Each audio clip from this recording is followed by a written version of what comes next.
Merhaba ikizler, 2026 gökyüzü gündemine hoş geldiniz. Sevgili ikizler, 2026 yılı sizin için büyük bir uyanışın, hem zihinsel hem de ruhsal bir devrimin yılı olacak. Artık sadece düşünmek değil, düşündüklerinizi yaratmak zamanıdır. Gökyüzü diyor ki artık öğrendiklerinizi dünyaya anlatın, sözünüzde güç var.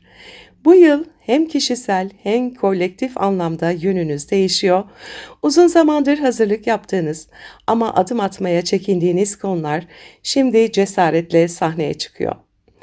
2026'nın en belirgin olayı 25 Nisan'da Uranüs'ün burcunuza geçmesi, yani ikizler geçişi. Bu geçişle birlikte 2026'dan 2033'e kadar sürecek uzun bir döneme giriyorsunuz ve sizler için bu zihinsel özgürlük çağı demek. Son 7 yıldır Uranüs Boğa'da, yani sizin 12. evinizdeydi. Bu dönemde bastırılmış düşünceler, içsel kaygılar ve görünmeyen korkular yüzeye çıkmış olabilir. Artık perde kalkıyor.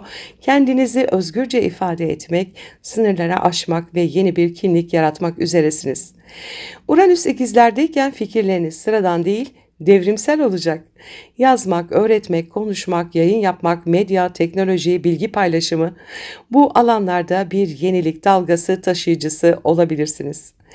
Aman dikkat, Uranüs ani değişimlerle gelir. Kendinizi bir anda yeni bir şehirde, yeni bir işte, bambaşka bir yolda bulabilirsiniz.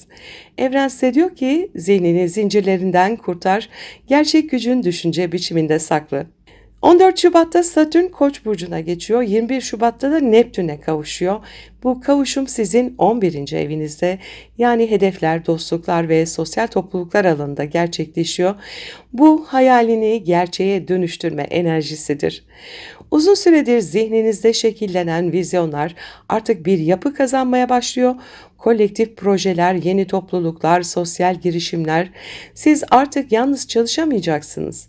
Bir grubun içinde lider veya vizyoner olacaksınız. Ancak Satürn burada size sabırla plan yapmayı öğretecek. Neptün'ün sisli hayal dünyasında kaybolmamak için sağlam temeller atmalısınız. 2026 boyunca çevreniz değişiyor, arkadaşlıklarınız eleniyor, gerçek dostluklar kalıyor, yüzeysel olanlar gidiyor. Temmuz-Aralık arasında Satürn retrosu size kime inandığınızı sorgulamayı gerektirebilir. Kimlerle birlikte yürümek istediğinizde bu dönemde karar vereceksiniz. Bir hayaliniz varsa 2026'da onun temel taşları atılıyor. Plüto 2026 boyunca Kova burcunda ilerliyor. Sizin 9. evinizde, yani yüksek eğitim, inanç, dünya görüşü ve uzaklar alanında. Bu konum zihinsel evrim anlamına gelir. Artık bilgiye yüzeyden değil, derinlikten bakacaksınız. Belki bir konuda uzmanlaşacak, belki akademik bir hedefe yönelecek, belki de hayat felsefenizi tamamen değiştireceksiniz. Plüto burada size şunu sorar: gerçek inancın neye dayanıyor? Bir ideolojiyi, bir sistemi ya da bir öğretmeni sorgulamanız mümkündür. Ancak sonunda kendi gerçeğinize ulaşırsınız. Nisan'la Eylül arasında Plüto retroda olacak. İçsel sorgulama dönemi, otorite figürleriyle çatışmalar, fikir ayrılıkları yaşanabilir ama sonunda benim yolum bu diyeceğiniz güçlü bir inanç doğar. Bu yıl dünya sizi büyütecek, belki fiziksel olarak yolculuklarla, belki de zihinsel olarak büyük bir farkındalıkla. Jüpiter 2026'ya Yengeç burcunda retro olarak giriyor. Bu sizin 2. evinizde, yani para, özdeğer ve güven alanında gerçekleşiyor. Yılın ilk aylarında finansal planlarınızı gözden geçirmeniz gerekebilir. Belki gelir kaynaklarınız değişiyor. Belki bir yatırım konusunda karar vermek zorundasınız. 6 Mart'ta Jüpiter ileri gitmeye başladığında bolluk kapıları yeniden açılacaktır. Ama bu defa sadece parayla değil, değer bilinciyle büyürsünüz. 1 Temmuz'da Jüpiter Aslan burcuna geçiyor, 3. evinize, ve bu geçişle birlikte fikirleriniz altın değerinde olacak. Yazmak, konuşmak, eğitim almak, bilgi paylaşmak, bu alanlarda büyük fırsatlar yakalayabilirsiniz. Sözünüz etki yaratacak. Ama 8 Aralık'ta başlayan Jüpiter retrosu sizi sözlerinizin sorumluluğuyla yüzleştirir. Artık rastgele konuşmak yok, her cümleniz bir yaratım gücü taşıyor olacak. 2026'nın ilk yarısında ay düğümleri Balık Başak hattında ilerliyor. Sizin 10. ve 4. evlerinizi etkiliyor. Kariyer ve aile dengesi yönünüzü belirleyecek temel tema. Kuzey ay düğümü Balık'ta ruhsal vizyon, hizmet ve anlam bulma zamanı diyor. Bu dönemde kariyerinizde daha anlamlı bir yön arayışına girebilirsiniz. Belki bir mesleği bırakıp yeni bir hedefe yönelebilirsiniz. 27 Temmuz'da ay düğümleri Kova Aslan aksına geçecek. Bu sizin 9. ve 3. ev aksınızı, yani düşünce yapınızı harekete geçiriyor. Artık zihinsel olarak büyüme, öğretme, yazma, paylaşma dönemine giriyorsunuz. Birçok ikizler bu dönemde eğitimle, yayıncılıkla veya uluslararası bağlantılarla öne çıkabilir. Bilginizi paylaşın. Çünkü 2026 yılının ikinci yarısı fikirlerinizi dünyaya açma zamanı. Venüs ise 3 Ekim ile 14 Kasım arasında Terazi burcunda retro yapacak. Sizin 5. evinizde aşk, yaratıcılık ve çocuklarla ilgili alan. Bu dönem eski bir ilişkinin gündeme gelmesi, bir aşkın yeniden başlaması veya duygusal değerlerin sorgulanması anlamına gelebilir. Ancak Venüs retro geçmişi tekrar yaşamak değil, anlamak içindir. Yaratıcılığınız bu dönemde derinleşir, bir sanat projesi, estetik çalışma ya da duygusal ifade biçimi yeniden şekillenebilir. Ama unutmayın, bu dönem kalbinizi değil, kalp duvarlarınızı test eder. Gerçek sevgi ben merkezli değil, biz merkezli olmayı gerektirir. Venüs size bunu öğretmek için geri dönüyor. 2026'da 3 tane Merkür retrosu var ve su burçlarında gerçekleşiyor ve su burçları sizin sabit olmayan zihinsel enerjinizi duygusal derinliğe doğru çekecek. 26 Şubat'la 21 Mart arasında Balık burcunda retro yapacak. Kariyer planlarında belirsizlikler olabilir. Yeni kararlar almak yerine mevcut planları gözden geçirin bu dönemde. 30 Haziran'la 24 Temmuz arasında Yengeç burcunda retro yapacak. Para ve güven temaları gündemde olacak. Harcamalarınıza dikkat edin. Duygusal kararlarla finansal risk almayın. 23 Ekim ile 14 Kasım arasında Akrep burcunda retroda olacak. İş, sağlık ve günlük rutin alanında iletişim aksaklıkları olabilir. Sözleşmeler, iş ortamı, ekip içi ilişkilerde dikkatli olun. Bu dönemlerde gökyüzü sizden zihni susturup kalbi dinlemenizi ister.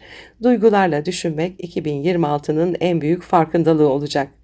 Sevgili ikizler, 2026 yılı size zihinsel özgürlüğün ne demek olduğunu öğretecek. Uranüs burcunuza girerken artık hiçbir şey eskisi gibi olmayacak. Eski kimliğiniz çözülürken yeni bir siz doğacak.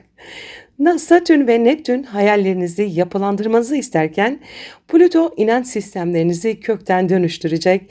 Jüpiter sözlerinize güç katarken ay düğümleri sizi vizyoner bir öğretmene dönüştürecek. Ama tüm bu değişimin içinde unutmamanız gereken şey zihniniz sizin tapınağınız. Ne düşünürseniz onu yaratıyorsunuz. Bu yıl düşünceleriniz kaderinize dönüşüyor. 2026'nın sonunda geriye baktığınızda diyeceksiniz ki artık sadece konuşmuyorum. Söylediklerim yaşam oluyor. Gökyüzü size şöyle fısıldıyor. Gerçek bilgi kalpten geçen sözdedir.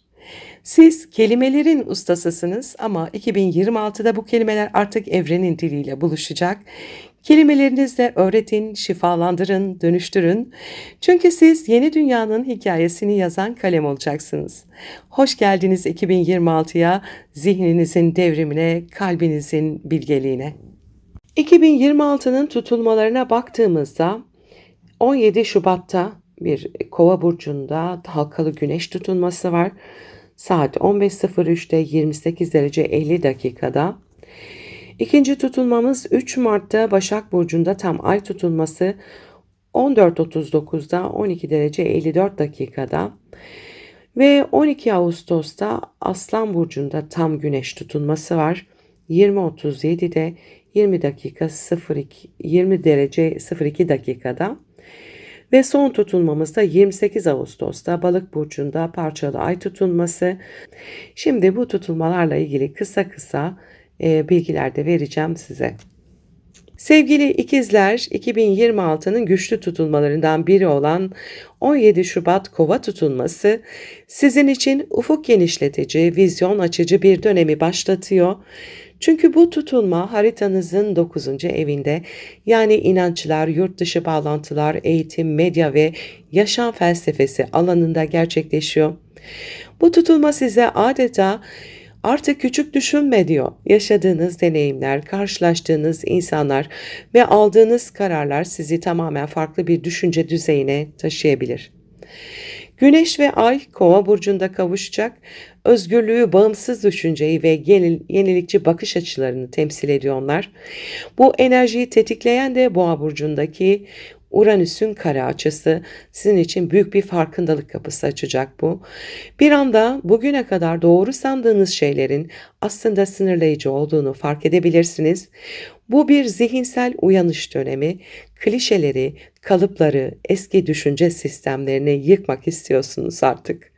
Bazılarınız için bu tutulma bir yurt dışı bağlantısı, eğitim değişimi ya da bir seyahatle hayat yönünüzün değişmesine neden olabilir.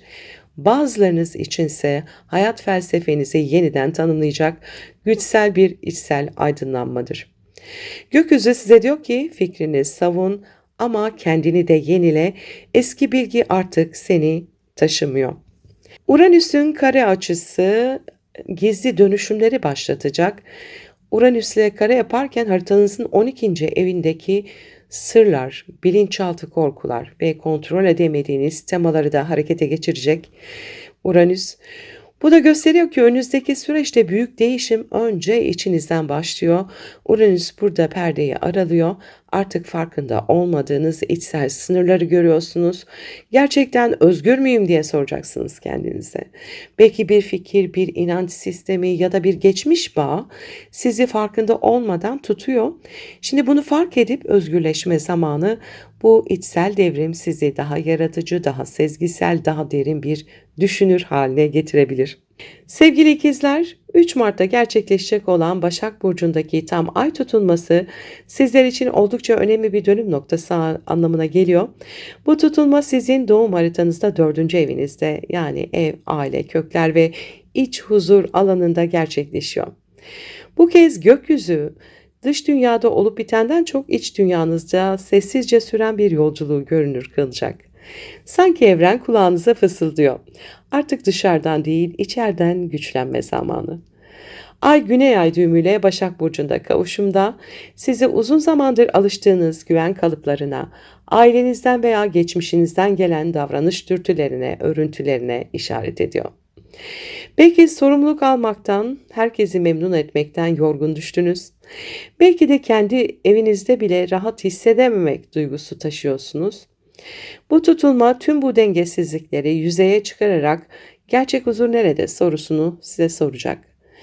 Ve Güneş Balık burcunda Kuzey Ay düğümüyle kavuşumda diyor ki huzuru dış koşullarda değil, içsel kabullenişte bul. Yani artık geçmişle hesaplaşmak, affetmek ve kendi içsel alanınızı şifalandırmak zamanı. Tutulma aksına kare yapan Lilith sizin 7. evinizde, yani ilişkiler alanında. Bu oldukça dikkat çekici bir etki, çünkü bu tutulma ev aile temasıyla ilişkilerdeki dengeyi aynı anda tetikliyor. Uzun süredir bastırdığınız duygular ya da görmezden geldiğiniz çatışmalar artık yüzeye çıkabilir. Lilith dürüstlük ister. Bu yüzden ilişkilerde yalanlar, kaçışlar veya rol yapmalar artık mümkün değil. Bir partner, bir aile üyesi, hatta bir iş ortağıyla aranızda benim sınırım nerede bitiyor, seninki nerede başlıyor sorusu gündeme gelebilir. Bu süreçte duygusal patlamalar, ani kopuşlar yaşanabilir, ama bu sadece yıkım değil, aynı zamanda otantik bağların doğuşu anlamına da gelir. 12 Ağustos'ta oluşacak Aslan Burcu'ndaki tam güneş tutulması, sevgili ikizler için zihninizin, fikirlerinizin ve iletişiminizin tamamen doğduğu bir döneme adım attığınızı gösteriyor. Bu tutulma sizin 3. evinizde, yani düşünceler, iletişim, kardeşler, yakın çevre, eğitim ve fikir alışverişi alanında gerçekleşiyor. Kısacası zihinsel sisteminiz yeniden programlanıyor. Artık aynı şekilde düşünmeyecek, aynı şekilde konuşmayacak, aynı şekilde bağlantı kurmayacaksınız. Bu tutulma sesinizi geri kazanmanızı istiyor. Ama bu ses artık bilgiyle değil, bilgelikle dolu bir ses olacak. Aslan burcundaki güneş ve ayın kavuşumu zihninizin ateşini yakıyor. Bu fikirlerinizi dünyayla paylaşma cesareti anlamına gelir. Yazmak, öğretmek, konuşmak, bir fikri savunmak, bir kitleyle iletişim kurmak. Artık bu alanlarda yepyeni bir sayfa açılıyor. Bu tutulma ben kimim ve ne anlatmak istiyorum sorusunu size güçlü bir biçimde sordurur. Kardeşlerle, yakın akrabalarla veya komşularla ilgili konular gündeme gelebilir. Belki de bir süredir aranızda süregelen yanlış anlaşılmalar artık çözülür. Belki de bazı ilişkiler sessizce dağılır. Çünkü artık aynı frekansta değilsinizdir. Koç burcundaki Neptün güneş tutulmasına 135 derecelik bir açı yapıyor. Bazı dostluklarda ya da sosyal çevrede hayal kırıklıkları getirebilir. Ama bu hayal kırıklığı sizi kendi içsel sınırlarınızı fark etmeye yönlendirir. Artık herkesle değil, gerçekten sizi anlayanlarla konuşmak isteyeceksiniz.